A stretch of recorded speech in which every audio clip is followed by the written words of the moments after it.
प्राची अपने बच्चे के लिए और प्रेगनेंसी के बारे में रणबीर को बताने के लिए जाएगी बेंगलोर से दिल्ली और प्राची ठुकरा देगी सुषमा को और दूल्हे के जोड़े में घर में होगी रणबीर प्राची की मुलाकात, लेकिन पल्लवी निकाल देगी प्राची को घर से बाहर। जी हाँ दोस्तों, कुमकुम भाग्य के आने वाले धमाकेदार एपिसोड में जब प्राची अपनी प्रेगनेंसी के बारे में रणबीर को बताने के लिए सुषमा को जब कहेगी और कहेगी कि मैं रणबीर से मिलने जाऊंगी, तब रणबीर से मिलना तो दूर रणबीर के पास जाने से सख्त इनकार कर देगी और कह देगी कि तुम कहीं नहीं जाओगे। जिस वजह से जब सिद्धार्थ खुलासा करते हुए प्राची की बड़ी माँ सुषमा को कहेगा कि रिया, रणबीर और पल्लवी पूरे घर का प्राची को बाहर निकालने का प्लान था, तब यह सुनकर सुषमा के होश उड़ जाएंगे, जिस वजह से सुषमा और प्राची को दिल्ली भेजने से इनकार कर देगी। लेकिन प्राची कह देगी कि मैं मेरे बच्चे के लिए जाऊंगी, क्योंकि जब रणबीर ये खबर सुनेगा कि मैं प्रेग्नेंट हूँ और मैं उसके बच्चे की माँ बनने वाली हूँ, तब वो काफी ज्यादा खुश हो जाएगा और जो ये शादी कर रहा है वो शादी भी नहीं करेगा। जिसे सुनकर सुषमा कहेगी कि ऐसा कुछ भी होगा नहीं, क्योंकि तुम जैसे ही वहाँ पर जाओगे तब पल्लवी तुम्हें धक्के मार के घर से बाहर निकाल देगी और घर से बाहर निकालना तो दूर तुम्हें उसके घर के आसपास आने नहीं देगी।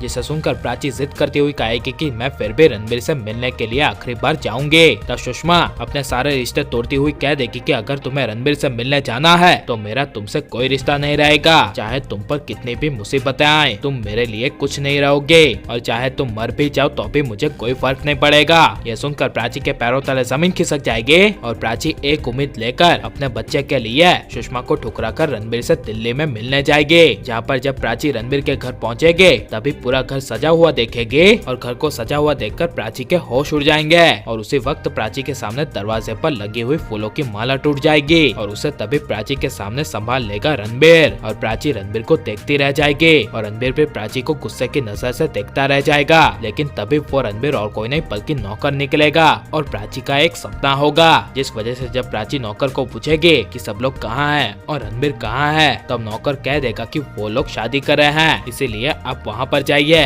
तभी प्राची आखिरी बार रणबीर से मिलने के लिए और शादी को रोकने के लिए रणबीर रिया की शादी में जाएगी और सीधे शादी में जाकर सबसे पहले शादी को रोक देगी और रिया की असली सच्चाई सामने लाएगी और कह देगी कि ये शादी नहीं हो सकती और तुम रणबीर रिया के साथ शादी कर भी कैसे सकते हो। तब यह सुनकर रिया को काफी बड़ा शौक लगेगा और रिया कहेगी कि तुम फिर से हमारी शादी तोड़ना चाहती हो, यहाँ से चुपचाप चली जाओ वरना मैं पुलिस को यहाँ पर बुलाकर तुम्हें धक्के मार के बाहर निकलवाऊंगी। तभी प्राची कहेगी कि मैं कहीं नहीं जाऊंगी और तुम्हारा सच सबके सामने ला कर रहूंगी। जिस वजह से जब प्राची रिया का सच रणबीर के सामने लाएगी तब रिया प्राची का हाथ पकड़ के शादी से बाहर निकालने की कोशिश करेगी, लेकिन तभी गुस्से से रणबीर रिया को चिल्लाकर कहेगा कि रिया प्राची का हाथ छोड़ो। जिसे सुनकर रिया हिल जाएगी और प्राची तुरंत पलटकर दौड़ती हुई रणबीर को गले लगा लेगी, लेकिन वो सब एक सपना निकलेगा। असल में प्राची जब रणबीर को रिया की मांग में सिंदूर भरती हुई देखेगी तब प्राची को काफी बड़ा शौक लगेगा और प्राची बीच शादी में ही बेहोश हो जाएगी और सभी लोग परेशान हो जाएंगे। जिस वजह से जब रणबीर की नजर प्राची पर जाएगी और रणबीर देखेगा कि प्राची बेहोश है, तब रणबीर अपनी शादी को ही छोड़कर सबसे पहले प्राची को बचाने के लिए हॉस्पिटल लेकर जाएगा, जहाँ पर हॉस्पिटल में प्राची देगी रणबीर को सबसे बड़ी गुड न्यूज, जिसे सुनकर खुश हो जाएगा रणबीर और अपना लेगा प्राची को। और लेकिन अगर शक के मारे रणबीर प्राची को नहीं अपनाएगा और रणबीर रिया की शादी हो गई तो इसके बारे में आपकी राय क्या है और आप रणबीर प्राची को एक देखना चाहते हैं क्या नहीं, ये सब हमें कमेंट में जरूर बताएं और आप लाइक और सब्सक्राइब करें।